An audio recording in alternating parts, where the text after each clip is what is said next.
Most men don't fail because they lack potential. They fail because they never become the man required to realize it. Welcome back to the Jacked Philosopher Podcast, the podcast where we explore how training the body sharpens the mind. I'm here with my brother George, and today we are joined by James Walford, a man who didn't have a single rock bottom moment per se, but instead he made a decision that most men avoid, to stop talking and start becoming. From chasing professional golf to stepping into bodybuilding to rebuilding his identity after surgery, toxic environments, and internal doubt, James represents something a lot of men feel: potential without direction. But what separates him now is simple: discipline, structure, and the willingness to find out how good he can actually be. James, welcome to the show, brother. Thank you, boys. That's a hell of an intro. That's all right. I've got something to live up to now. You know. We have a lot of our guests saying that, actually. But You boys have got good intros, man. It's good. Yeah. I watched a few of your episodes. It was, I like it. Thank you, bro. We appreciate it. Well, we go a fair bit back now, but we've only kind of, started to become more closer recently. We were chatting just before off camera about, the different gym cultures and I guess the overall bodybuilding culture in Sydney. And you've got some big news as well from your own. So you're a few weeks out from a show. You want to tell us a little bit about that? Yes, I'm just over 4 weeks out from the Sydney IFBB show and the Nationals the week after that. Mate, loving it. Honestly, I feel unreal. 4 weeks out, don't get me wrong, energy's dipping a bit. Coffee's needed. Yeah. But I feel great, man. I'm so motivated. I just want to get on stage now. I want to be ready. I'm not trying to rush the process because that's what I enjoy so much. But I can't wait to do it. Competing is just me. I get on that stage and I just come alive. And it's been 2 years since I've done it. I just can't wait. So many people, they can get to stage and they get on it and they're nervous wrecks. They're shaking, they're sweating. Yep. Oh, in front of people. It's like, mate, put me under those lights. Yeah. I love it. It's an interesting perspective, bro. And this is something that obviously, a lot of people won't understand unless you're in the bodybuilding game. But I just want to try and paint a bit of a picture of the feelings we actually go through as competitors when it comes to undertaking a contest prep. Because you said that where you are now, 4 or 5 weeks out, for those that might not be aware, he should be feeling like absolute dog shit. Should be in the most people Yeah. at this point, especially if you're an amateur competitor who hasn't been doing this for a while. But James, this is your third show now.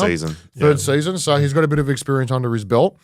But what's been the ultimate mindset shift that's allowed you to continue to stay locked in and feel motivated to get up there, as opposed to, say other people who might be stepping on stage for the first time who are just completely defeated by this point? Because this is the point where a lot of people, it makes or breaks their season. So what's changed for you that's, sort of brought you to this point? I'm going to say it's quite a few things, really.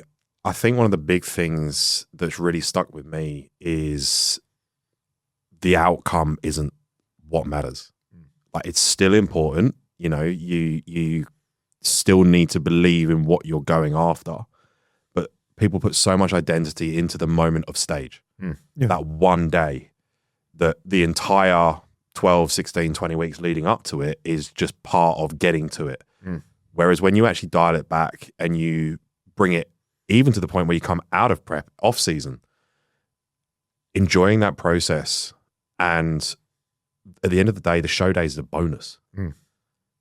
Seeing the outcome as a result of your progress, rather than just putting all your emphasis and weight into the actual day itself, that changes your whole mindset on the process.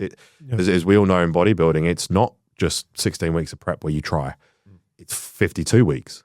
It's 365 days. You don't switch off. So that's one thing. I'd also then say one of the biggest things for me, the biggest wake-up call, was a matter of no one else is going to do it for me. And I think bodybuilding, having, as you mentioned in the intro, I've done a few different sports in my time.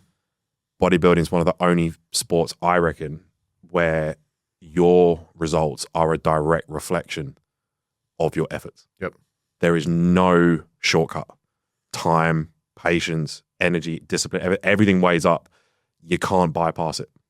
No one can. No matter how genetically gifted, no matter how much food you can eat, how hard you can diet, you cannot bypass consistency and time and structure, discipline. A lot of it is a true reflection of your effort. But at the end of the day, no one else can do that for you. That's 100% true. And I think that's where bodybuilding sort of separates from other sports, where it's like, yeah, other sports, you might have other things go your way. You might, those little things. Yeah. And team sports, especially, it's not all on you. No. Whereas bodybuilding, I would argue there is a team element involved when it comes to who you surround yourself with. But at the end of the day, it's all on you. And it's you that's eating the food, that's training, that's doing your cardio, doing everything every single day. And that's what makes it such a cool sport, really. It really does. And I think, as we know, being coaches, wanting and, being coached by people, at the end of the day, you can have the most perfect plan. You can have everything textbook, but until you're actually able to do the work yourself, it's pointless. Yep. And at the end of the day, you have to take that accountability on your own shoulders, because no one else can lift the weights for you, can do the steps for you, can burn the calories for you, eat the calories for you. Like, it solely lies on your own shoulders.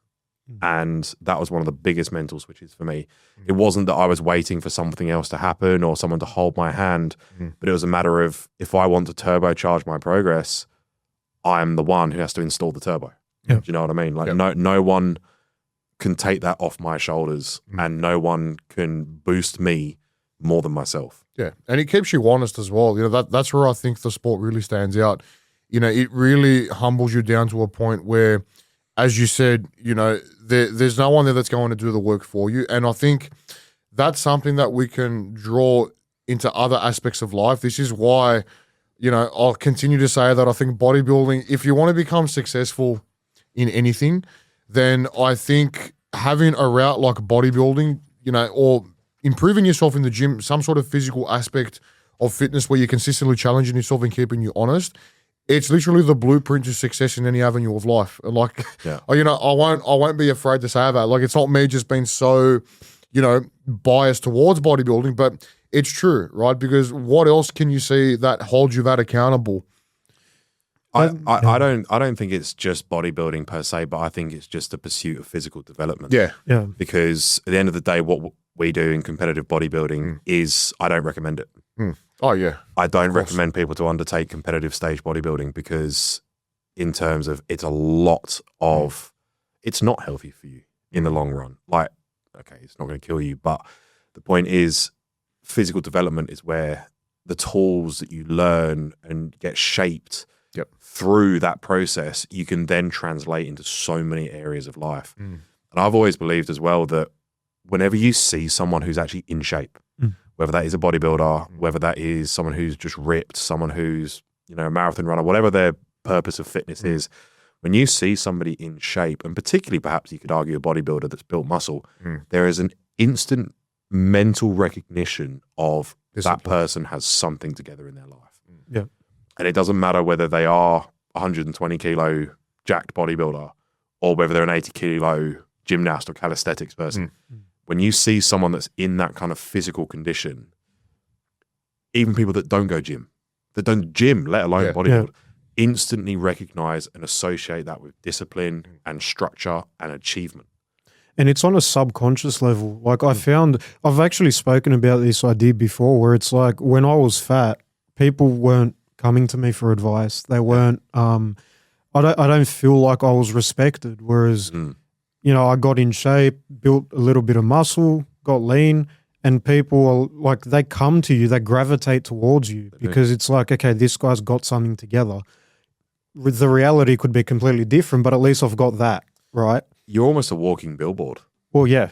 You're a walking billboard for your character in some way, because, as I said, it's an instant association of discipline and hard work and whatever, because everyone knows subconsciously there is no shortcut. You look at, the boys that get on stage, and the girls, may I say it, all of us, and you see them get on stage, and every single person in that auditorium knows that person's been on a grind. Yeah. Because you have to be. It's a true reflection of process and whatever. And there's something genuinely beautiful, I think, in that. Yeah. That I think everyone should incorporate in life. It doesn't have to be competitive bodybuilding whatsoever, but physical development. Yeah. Episode of the Jacked Philosopher is brought to you by Metamorph Physique, our coaching and mentorship program for men ready to transform their body, mindset, and life. We know what it feels to be stuck, overweight, unmotivated, undisciplined. That's where we started. And that is why we created a program that goes beyond training plans and diets. We rebuild daily structure, discipline, and the confidence that comes from building a physique that you're proud of. If you're ready to stop wasting time and finally take control, head to metamorphphysique.com or DM us on Instagram at George_metamorph or Nick_metamorph to transform your body and transform your life. I think it also provides the basis for all the communities that we've become a part of as well. It's like, how we met. Like I remember, I used to see you at Moore Park a while back, back when you were first starting to work with Qual, and it was high by, but I never really spoke to you much. And then obviously as we got to know each other, then we trained at Pato. Just the sense of community, knowing, as you said, that we're all on that grind together. Yeah. And once everyone comes in, to that auditorium and we watch everyone compete, you might not know anyone in there, or you might only know a few people in there, but mate, I cheer for every person on that stage because 100%. It's like, I know exactly what it's like to go through that. Like you can feel the energy in the room. The coach is screaming at them to hit their poses, right? It's like the energy is just fucking sick. It's a mutual understanding. Yeah. It's a mutual respect. Yeah. Even if you've not competed before and it's your first time up there, like I'll happily say that my first showing was terrible. Oh, so was mine, bro. Most people are, right? Yeah. We're not all genetic freaks, but instantly there's a mutual understanding and respect that you still got up there and you beat the person that pulled out. Yeah. Or you beat the person that didn't start the prep, and everyone in there respects that. And it creates such a warm sense of community, even if you don't know the other person. Everyone's there, just like, yeah, good on you. Yeah, I think the camaraderie in bodybuilding is completely different to every other sport. I'm pretty sure, there's nothing like that because everyone on that stage, like you said, has been through it. They're in the trenches. Everyone kind of has an idea of what everyone else has gone through.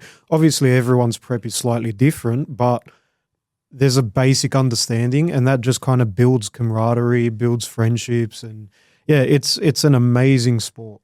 I think even further than that, because everyone, I think this is something that a lot of people often get lost with in bodybuilding, you're not against your competitors. No.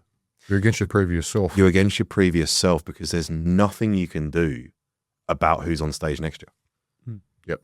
And that's that's actually a really big thing that's changed for me in this prep as well. And I hear people saying, oh, this person's competing, oh, this person's pulled out, this person's doing this person looks like that. And I'm like, there's nothing I can do about that. Yeah. And at the end of the day, it's not up to me. And it's not up to them. And it's not up to the crowd. It's up to the 8 judges in front of me. Yep. Mainly 1.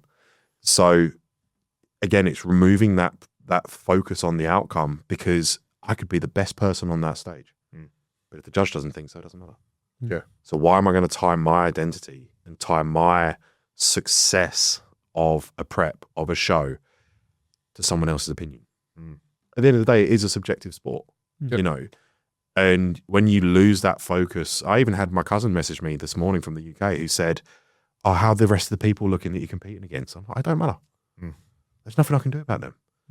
If he wants to cheat on his diet, that doesn't impact me. If I was to do that, it doesn't impact him. We are completely unrelated, and I can only turn up to the next stage show that I do, having beaten my previous self, producing my best package. You've already done that too, by the way. Thank you. Yeah. Oh, 100% I have. Yeah.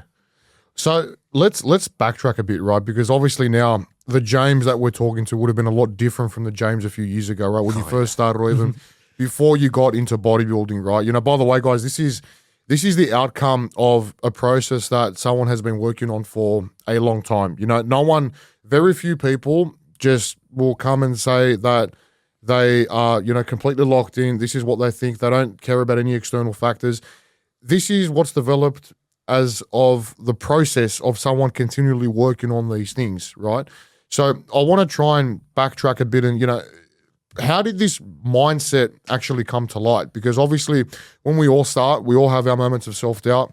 We say that we don't care what other people think, but deep down in the subconscious, we do let it sort of, get us at some points.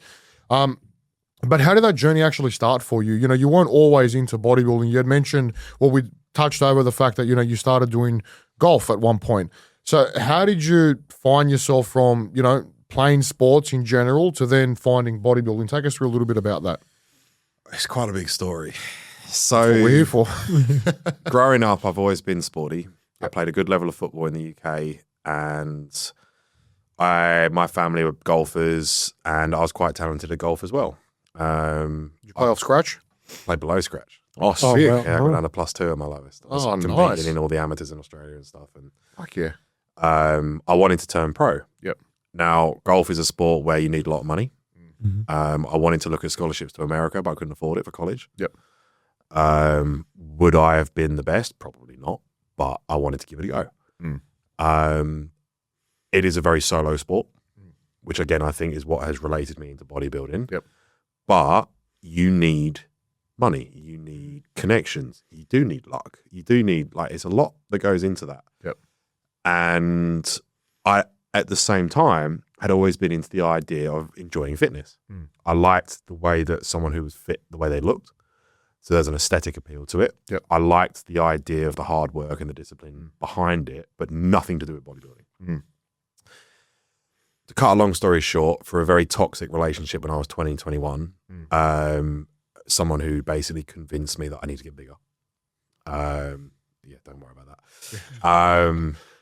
It pushed me into changing my approach to the gym. Now, I did go gym, and I enjoyed going to the gym to get better at golf. It was a performance aspect. Yep.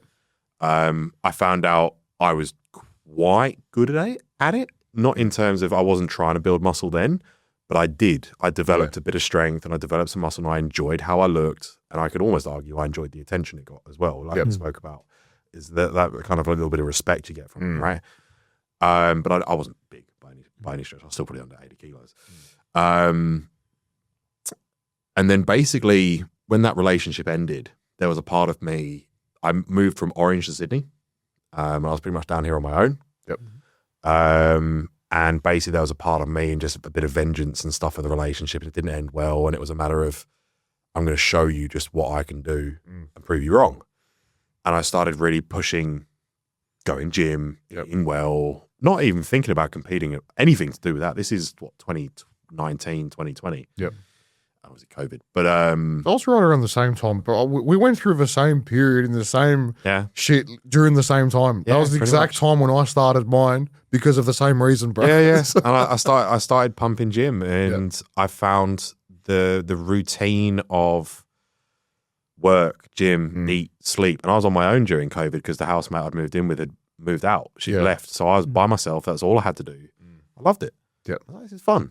And I made great progress. And I'm like, oh, this is pretty fun. I really enjoy this. Anyway, it kept going. And I kind of dabbled with, I love the routine, but I'm not a competitive bodybuilder. I just want to go gym and build a bit of muscle and look a bit bigger, And it's basically been an evolution of, because I have chased a top level of sport before, I'm not satisfied with just spinning wheels. So it's a natural progression of... It's a natural progression. And it's like, well, if I'm in the gym, I'm building muscle, I like the way I look. Obviously, I wouldn't say I was actually that good in shape, but you know what I mean? Yeah. What's the next step? Bodybuilding. It's like, okay, well, let me get a coach and let me work towards something. And by that time, that's when C-Bum was blowing up online. Yep. I was really starting to get into the history of bodybuilding, and from everything from Arnie to Lee Haney to Dorian, and just really taking interest in it. Yep. And it just was a progression of, I have to shoot for something.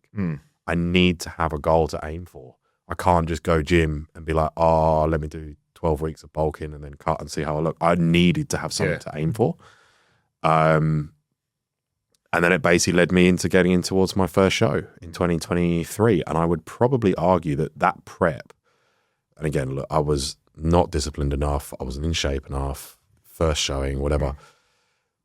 That prep was probably the first time that I actually focused on being a bodybuilder. Yeah. Like in terms of actual structure and following diet, trying to follow diet properly. Yeah. And it's just been a constant evolution from there.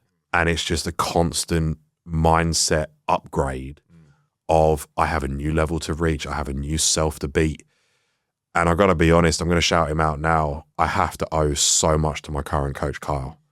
He's a big brother to me. Yep. And I'll go as far to say we're way beyond a client-coach relationship. And not only having someone very close to me, like I know his family well, whatever, that just talks the talk as a coach, but he walks the walk, and I feel like I'm following in his footsteps. He won his pro card last year. Yep.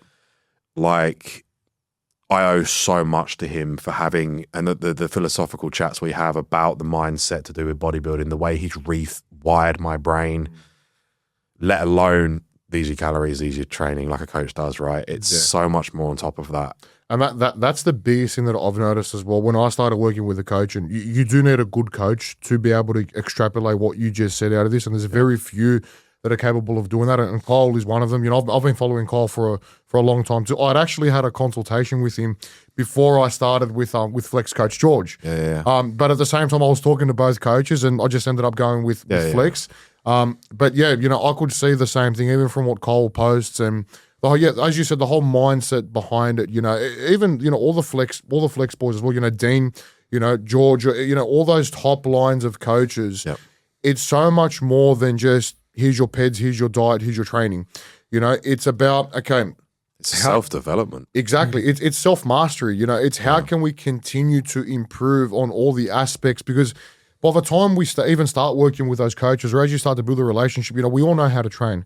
We all know how to diet. You know, anyone can do that once they become proficient at it. But what separates the people who reach the stage where you have now, where it's like, okay, I can actually go through hell and have a smile at the end of my face. Yeah. That's going to be a bit of a difference between someone who's going to bodybuild for a long time and continue to improve every single season, as opposed to the person who's going to, you know, have their first little mishap and then the mindset breaks straight away. Yep. Because they don't have that level of introspect, which just comes from that constant, you know, mindset and that mental forgery that it requires outside of the training, outside of the diet, outside of the PEDs. 100%.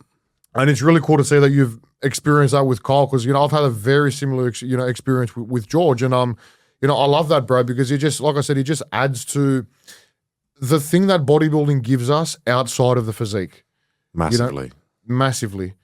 But you continue, bro. So you said that you worked with Kyle, you did your first season. I didn't do my first season with Carl. Oh, okay. I did my first season with another coach. Yep. Who hadn't competed, had a male client compete before. Okay. And look, in hindsight, it probably was a mistake to go for a show with that person, but you learned. I'd already been with him for a year by that point, so it just made sense to carry on, continue. It wasn't the best prep for multiple reasons that I don't need to get into. And then 2 weeks after that, with no plan post-show, 10 kilos up in a week, because I didn't know what to do. That was both of us too. You have to live to learn, man. Good God. I copped that, man. Yeah, I think I did 9 kilos. No, I did 12. Oh, you did 12. There you go. You fucking topped us, bro. I looked worse than I did when I started prep. Honestly, I really screwed in my head bad. Like I was basically not bulimic, but I was in a real bad state with food.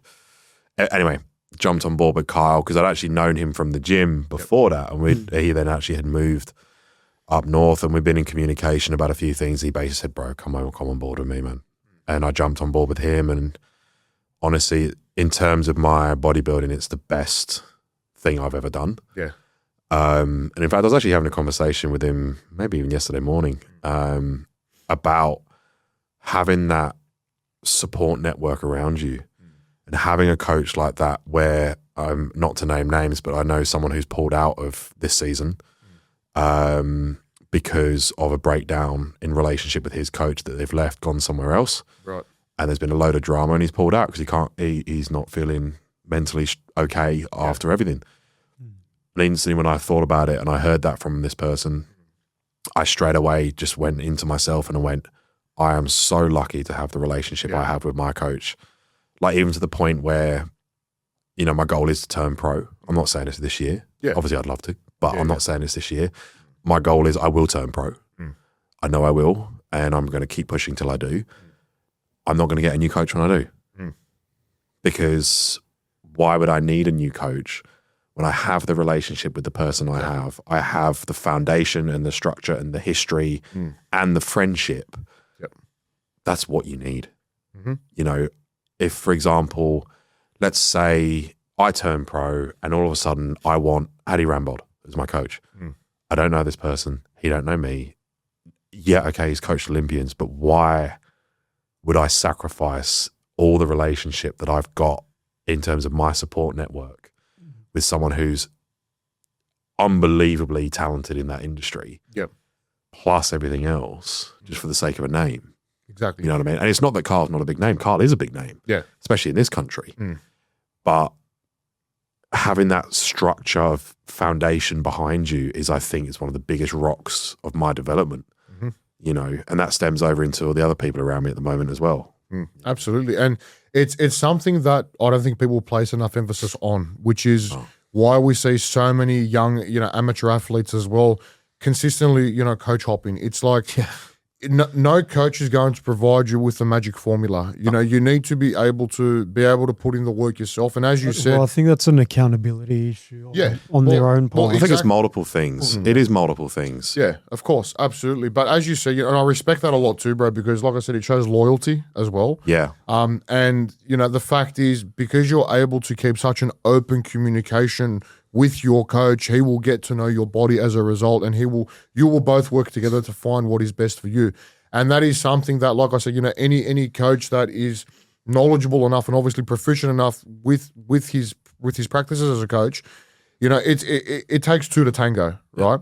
And if you can find that with someone who, as you said, might not have the biggest name in the world, but at the end of the day, they're doing and you're doing what is going to work best for you, right? And all that's left is to just keep progressing on that. People think that they're going to go to a new coach, they're going to come up with some different thing that's never been heard of before. It's like, well, you don't know if that's going to work. It's always the same principles in play for everybody. Exactly. Like, there is no magic formula that the pros have that we don't.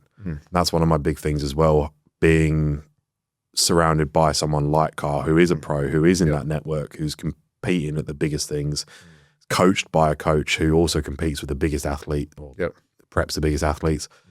Mate, there is no cheat. Yeah. What I'm doing is not different to them. Exactly. I'm not, for example, missing out on some secret drug, or there's some special food system that works for the pros that they get access to when you hit your pro card. Mate, we're all in the same boat. I guess that could be very reassuring, because then at least within yourself, well, it's just a matter of time in that case. Yeah. It's not if, it's when. Exactly right. And that's provided you continue. Yeah. Exactly. Provided everything stays the same and you keep leveling up and all that, kind of a given, really. Yeah. It is a matter of when, not if. Yeah. It's not if I turn pro. I know I can turn pro because I'm doing the stuff I need to do. Yeah. It's not that I can't be better. I can always be better. Chris Bumstead can always be better. It's not that. It's a matter of, if you keep going along the same line, you will get there. And okay, look, at the top end of bodybuilding, it's genetics, right? Of course, it you is. know that. Yeah. But in terms of making it, it is a matter of when. And, you see some people who compete, even in this country, and they've done 4 or 5 years of competing, maybe more, and they can't get over the line. It's like, well, clearly your approach isn't working for you, because it should be when, not if. Why have you not drastically improved over that time? Is that category the right category for you? Like with classic, are you sacrificing yourself with your development to make weight when you'd actually be better going upper class? It's little things like that. It's like these people have been competitive in the top 3 of opens at classic at nationals, and they've never got over the line. It's like, why? Whereas you see the people that then rapidly progress and then they get over the line before those people do. Yeah. And it's like, It all comes down to how much you want it, bro. As you said, that mindset of it's a matter of when, not if, that by itself is enough to just separate someone from someone who might rely on their genetics that might be 10% better. I can't count the amount of times I've seen some people with top. We were talking about this in the car before. Well, I won't bring up who I'm talking about, but there's people that have stayed the same for years, They've got. And we're talking like top. Yeah, we're talking percentile top genetics. Top percentile of genetics, right? They train like shit. They eat like shit. They diet when they feel like it. They track training when they feel like it.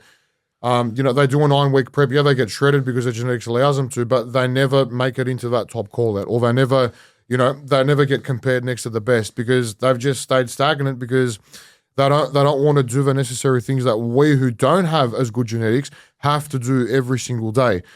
Every single day, as you said, just continually improving on what we can. And then it does become a matter of when.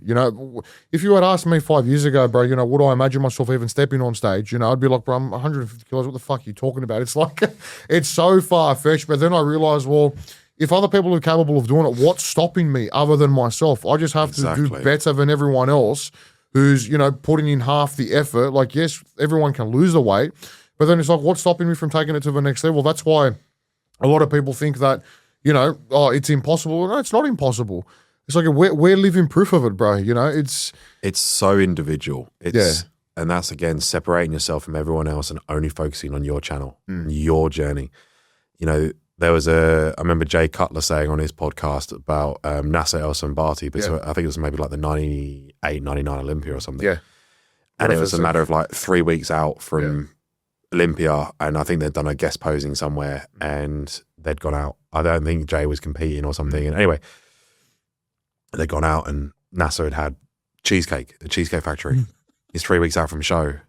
And then he goes and has 3 hours the next day on the bike in Gold's Gym in Venice. And it's like, you're on your own journey. Why would you do something to be a detriment of that? And that could argue why he never won the Olympia. And even when it's at the top level, it's still at the amateur level as well. And like we said, someone else has drama in their relationship with their coach, or someone can't stick to plan. I know 2 people now that have pulled out a show this season, and one of them can't stick to the food. So doesn't derail me. Yeah. That person has their journey. They can't make their journey. As long as I execute my journey to the best of my possible outcome, what more can I do? Genuinely, what more can I do? Other than just keep showing up every day, ticking my boxes every day. I cannot do more than that. And when you understand that about bodybuilding and live in your own bubble, and it's not about isolating yourself from everyone else, it's a matter of not letting that outside noise of your other competitors have any influence over you at all. Yep. Your progress will skyrocket. They always say comparison is a thief of joy. In bodybuilding, I truly think it is.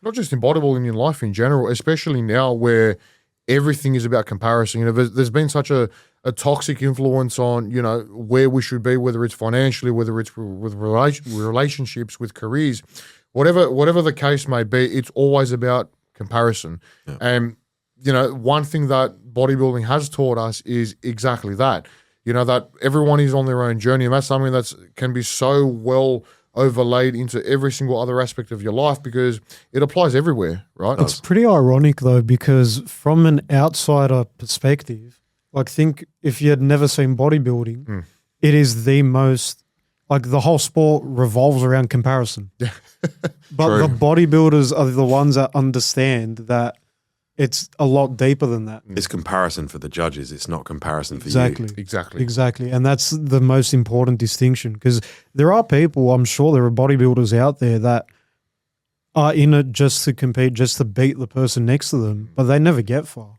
No. Because if you go into it with that mindset, you're going to be disappointed. Like you said at the start, it's like it's not about the day. It's about the entire journey, the entire lifestyle. And I think that was something that I came to terms with on stage, which was an amazing feeling because I was smashed, I was cooked. And then I remember a couple of weeks out, I said, I'm not doing this again. When I stepped on stage, I was thinking, I can't wait to do this again. Yep. And it was for we were compared for a minute. You got on a few times, bro. I did. I got on I think I had more fun than him because I was helping him peak as well. That was my first time sitting behind the scenes at a show, being actively involved in helping him with his prep, and I was fucking going ballistic, bro. It's such a good feeling because you're not only cheering for the people that that you're helping, but just the whole thing in general of we just want you to be your best. Yeah. It wasn't about Nick beating the person next to him. It was his first time stepping on stage. I just wanted him to But that have fun. came to me on stage. That mindset. I was like, like, because I was thinking, like, okay, I wasn't anywhere near the middle. I wasn't like any of the top contenders. But as I was on stage, I was like, wow, like, how far have I come? Like, I've got my family cheering for me. Yeah. You know, I look the best I've ever looked. Well, anyway. Well, that's why you said, you know, I can't wait to get under those lights. Like that resonated with me, because after my show in 2025, like, yeah, I wasn't like, I mean, obviously the placing that I got, yeah, you know, I wasn't happy with it, but I was so happy with how far I'd come since my last show. Massively. But Nick was with me there backstage, and I broke down in tears. Yeah. Like, not because of the result, but because, Right, fuck, I've just done this again. Yeah. Like, I could not, you know, it's mind blowing, bro. I had to sit there back. So I remember I couldn't go out yet because I was emotional. So I just sat there and I'm just like, I just want to sit in this moment for 5-10 minutes, because this is what I've worked for, and I've just beat myself again. Exactly. You know, and that was the most important thing that day, and that's what you're going to realize. I can't wait for it, but honestly, it's like my hair's standing up on end, because I get so excited when these like times come around. 100%. Like, I even look at my first show, and I had the same thing when I first got on that stage. I had a terrible prep. I was not in the best shape, but I stood on that stage and I went, this is the peak of this process. Yeah. And we can't focus solely on the outcome, but that outcome does matter. Not in terms of your result, but in terms of the actual moment itself that you have been working for, that 15 minutes on stage. Like, I stood under those lights the very first time in 2023, and I'm like, nah, I belong here. Yeah. Even though I wasn't in shape, I knew I'd be coming back. I knew the next time I come back, I'm going to be better than I was before. And even in that space between a year, between the first show and the second show, I improved a lot. Now, I still had problems. I still had gyno that needed surgery. I didn't have a very good relationship. I was not disciplined enough in my food. But I stood on that stage a second time and said, I've worked so much harder and done so much better than the first time. But even then, after my second showing, I still couldn't stand up on that stage and say, I've done the best I possibly can. This time, no matter what my outcome is, no matter what my result is, whether I win overall, whether I don't even get a medal, again, I can't help what happens on the day. I can't help who turns up. But I can stand on that stage this time and proudly, with my chest up in front of everyone, and say, I've given it everything. And that, to me, has so much more value than any medal ever could. You know, as I said, that medal is not in my determination. It's not in my coach's opinion. It's not in yours. It's not in the crowd. It's completely removed from any process outcome whatsoever. Yep. But I can stand up there with self-pride going, I have executed the best I possibly can. Could I be better? That's next time. You know, but this time I can stand up there and say, I gave it all. Next time I stand up on stage, the next season that I do, whenever that will be, I'll stand up there and said it even better than the last time. Yeah. Was even better. And that's not just prep, that's the whole process of off season and everything all together at once. And that is what is so addictive in bodybuilding to me. That constant, never ending pursuit of self-improvement. Yep. And you can see even like the full journey of self-actualization, like internally, of becoming, you know, satisfied with who you are, not satisfied with where you are, but who you are. Yeah. So you're always chasing more, but you're content with yourself and who you are as a person, which is 100%. amazing. I would probably stand on both feet and say, I will never be satisfied with where I am. But I can be satisfied with who I am. What point did you realize that, bro? Because obviously, I think for men, we need to have a few pivotal moments in our lives where we can say that. Yeah. Like for me, like I'll be 100% honest. I'm not sure I can say that for myself just yet. Like I don't know if I'm still happy with who I am, because I'm still trying to find my feet in a few places in life. Like it is getting there. I'm trying to find peace, if that makes sense. But obviously, I still feel I have a lot more self-development to be able to get to that stage where there's a lot of things that I'm working on. But what for you made it, like, were you able to make that distinction between, okay, yep, I'm happy with who I am, this is, you know, this is it, and then just the consistent obviously, journey of improvement for where we want to get. What moment did you reach that in your life? I wouldn't say there was a particular moment, and I wouldn't say I'm 100% there. And I don't think I ever will be. I think it's a matter of I'm satisfied with who I am becoming. Yeah. Okay. So yeah, probably rephrase how I put that. It would be more about who I am becoming and the journey I'm taking to become that. I'm in the same boat. I'm not completely satisfied with every area of my life right now. I'm going through change, like I'm going through a lot of development, but that's constant. And I'm okay with that. And I think it's learning to be okay with not being to the level you want to be, but being happy with the journey and the direction you're taking. I think that's what it is right there, bro. Actually, I think that's what I think I've struggled with the most, because I know, we're in the same boat, bro. It's knowing that we're doing the right things to improve, but in the meantime, while we don't see those changes happening straight away, or while we know that we've still got internal work to do, being happy, not being happy. It's like, exactly that. Being happy knowing you've still always got work to do. It's like saying the moment you feel like you've learned enough, you haven't learned anything. Yeah. And, the more you learn, the less you realize you know. Exactly right. Exactly right. And I feel that it's one of the biggest things that often ego and the removal of it, of going, I know I'm on the right journey. I know I'm heading in the direction that I'm attempting to make. Is it going to be plain sailing? No. Is it going to be linear? Absolutely not. But I'm making the efforts to send myself internally, externally, in the direction that I want to head in, and that is my purpose. Whether that's as a bodybuilder, whether that's as a businessman, as a partner, as one day a dad. That direction is the constant understanding of you're not ever going to be 100% there, but you are constantly aiming to be 1% better and to be more than who you were yesterday. Yeah. And you look back in self-reflection. I think self-reflection is one of the biggest things people miss out on in life. I look back to who I was a year ago, this time last year, had a toxic relationship end, moved out, new structure, everything changed in my life. It was a pivotal moment of I was at the lowest I've ever been or whatever, but it wasn't good.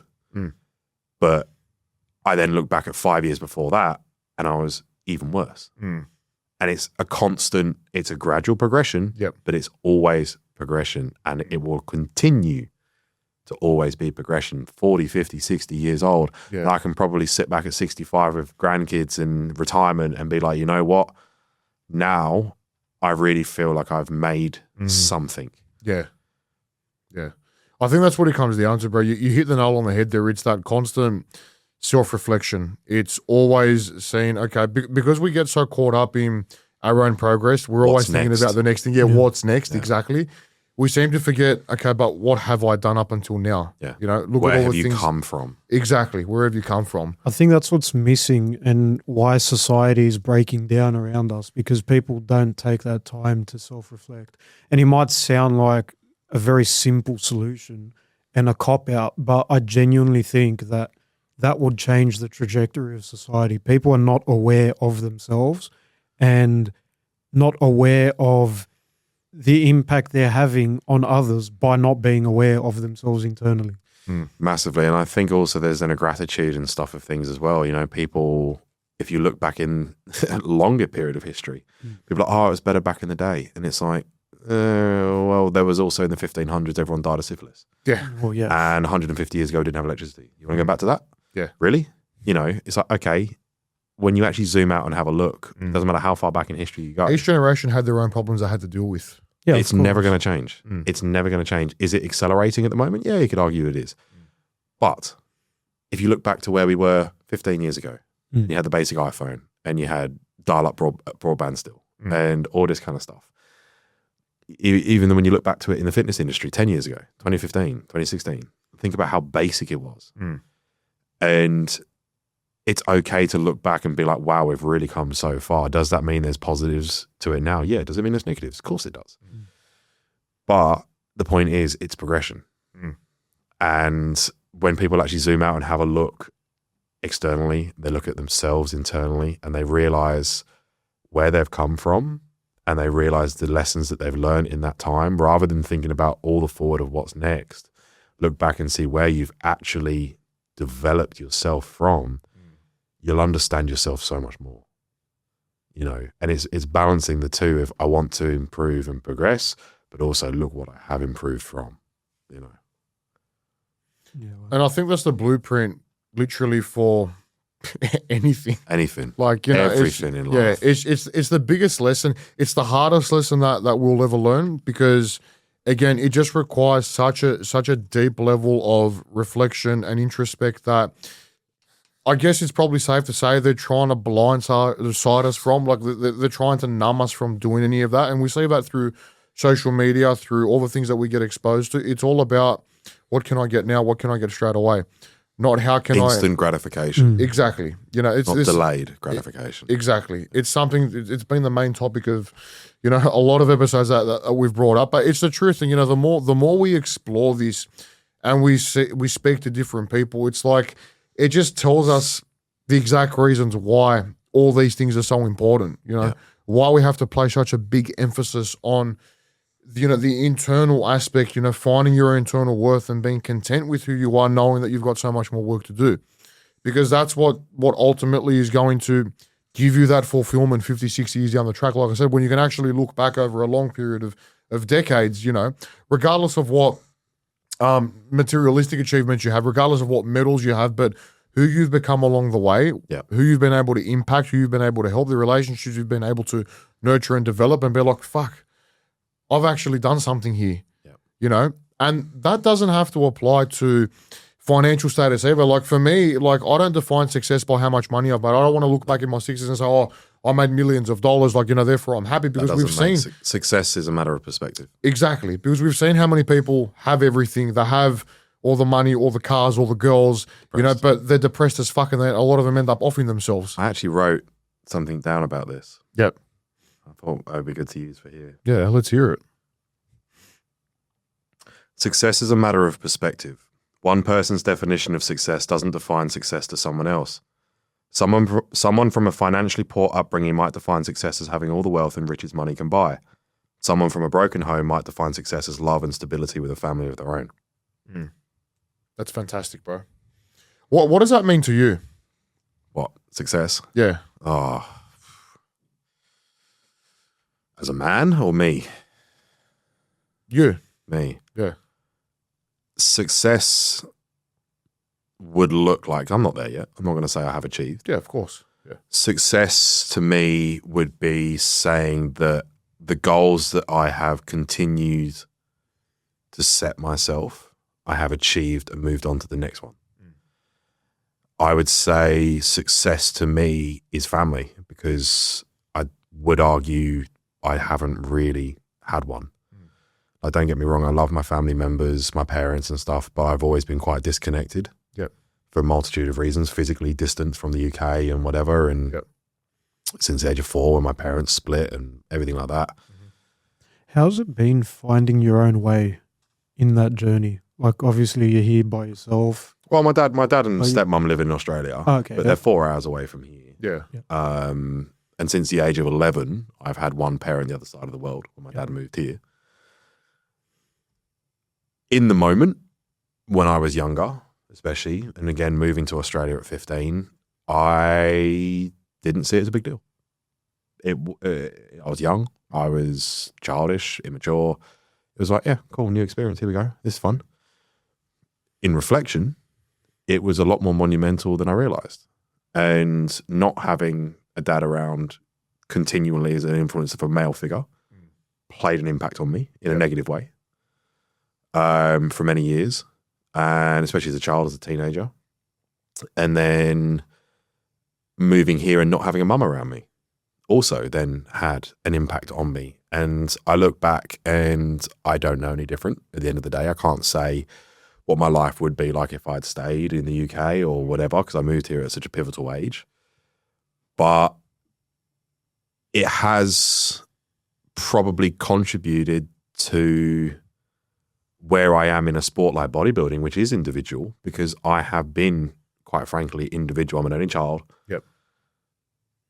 Basically on my own since about the age of 12, give or take, with parents either being the other side of the world or busy looking after sick relatives, whatever. It has contributed to me being very happy and content by myself.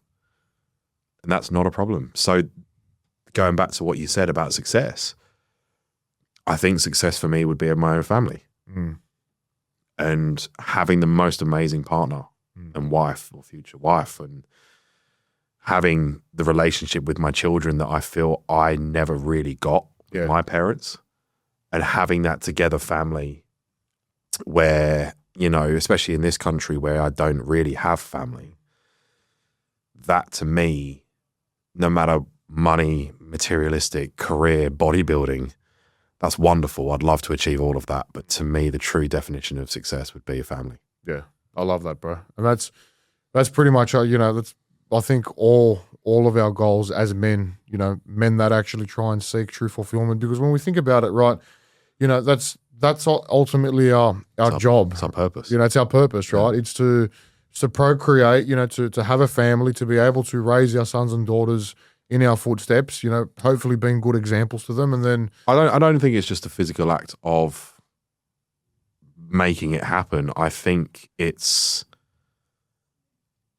the whole mentality behind it. It's love. It's love. It's actually having love in your life. It's that truest form of unconditional love, correct, and support and teamwork. And to me, I've always said that the idea of having kids and stuff I want to have, but at the end of the day, the relationship that matters the most to me would be my wife. Because that's the one person in my whole life I've ever chosen to be absolute. That's the choice of love. Yeah.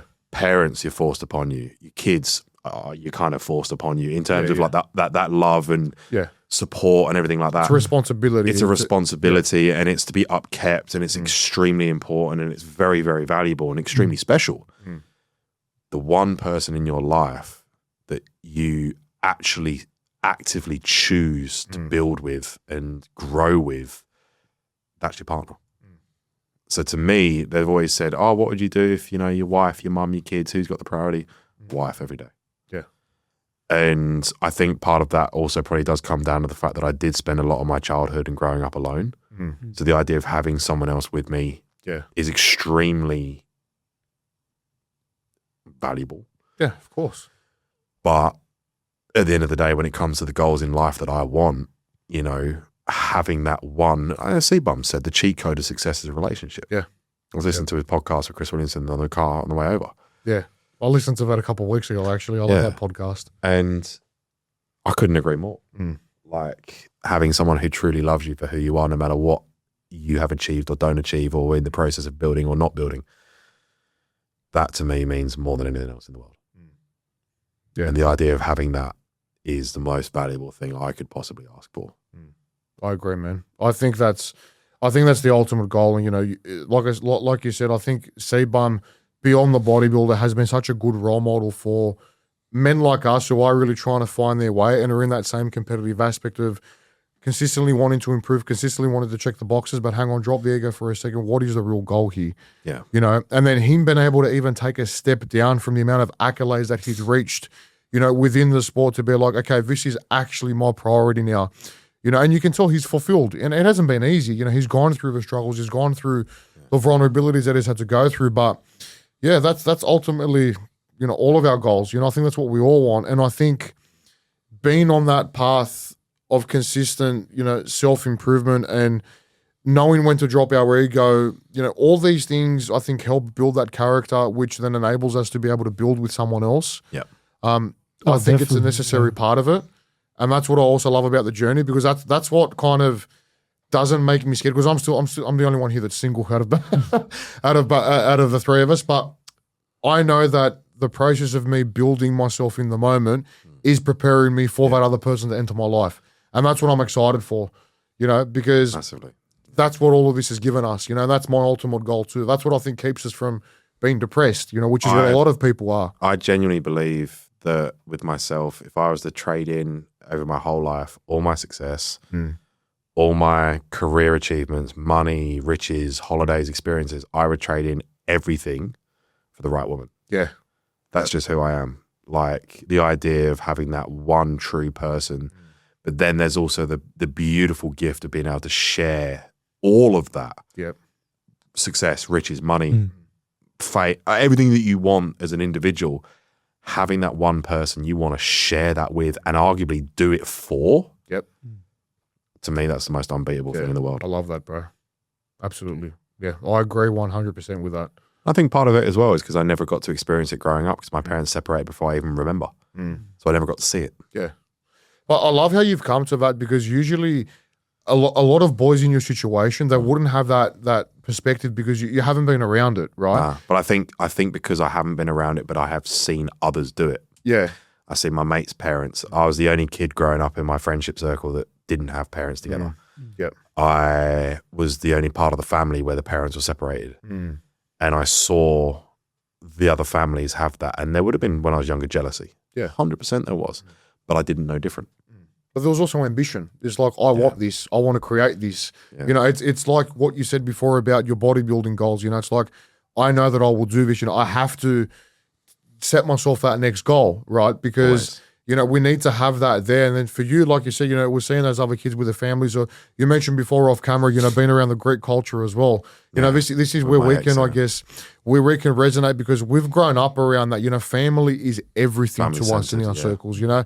You know, the relationship with our parents. All I want is to be able to replicate the same relationship that I see my parents have. You know, that's why we're so big on these values, because that's exactly what we want. And, you know, it's what we don't see in. Because it's funny, because I had the exact opposite. Yeah. I didn't grow up in We arrived at the same place from two different ways, directions. Yeah. Exactly right. And with my last relationship, being surrounded by a very, very small Greek family, but really feeling that sense of connection.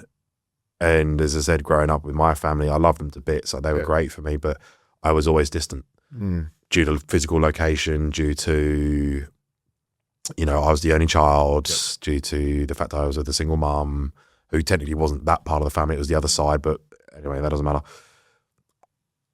That true sense of feeling, and it's not that they didn't love me and they misguided me or neglected me. I love my family to bits and whatever, but I think seeing and feeling what it kind of feels like to have that true connection, that's special to me, man. And I feel that, you know, it's one of those things where families aren't perfect. They never will be. But having that one of your own that you've cultivated for yourself, I think is just, man, it's magical. Yeah, it's awesome. Well, it's like we said, it's the biggest sense of achievement I think anyone can achieve. You know, just to me, it's the ultimate fulfillment. It's the ultimate. You know, I've built something not just for myself, but, you know, like you said, sharing it with people. That's the ultimate thing. I love that, bro. I'm really glad that we went over that, because as I said, you know, we don't hear that anymore. Like, it's very rare to see now men with these sort of values, because everyone's just in their own selfish journey, which I understand to an extent, but don't get me wrong, I'd say I am as well. Oh yeah, we all are. Me too. But the thing is, there's a higher purpose. There's a higher. We're doing it to serve, right? Whereas other people are just there to serve themselves and themselves only, and that's why we see such a disconnect between society. People don't talk to each other anymore.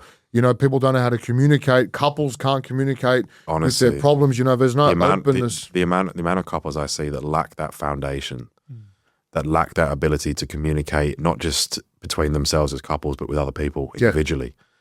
And I'd say that's something that I pride myself on massively, my ability to communicate and the foundation that I have with my current situation. Like, man, it's special. Yeah. Like, it's something that couples that are way more established just don't have. Yeah.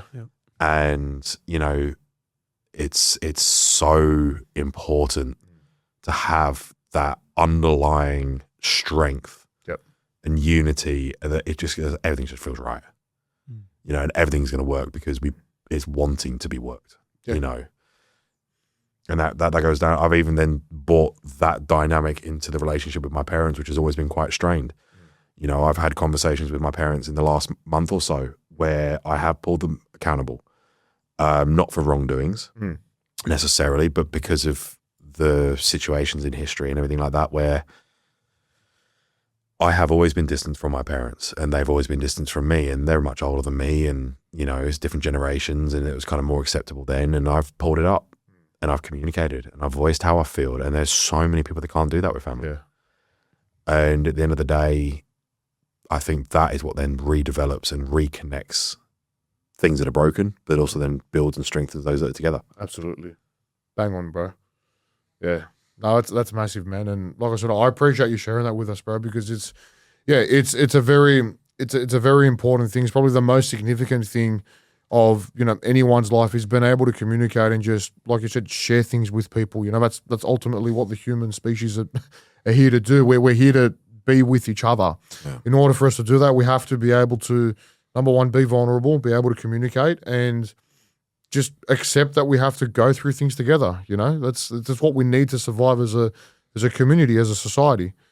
But let's some awesome stuff, bro. I wanted to ask you, this is something that we get all of our guests to answer. The young men our age, a little bit younger, trying to get into life, as they grow up.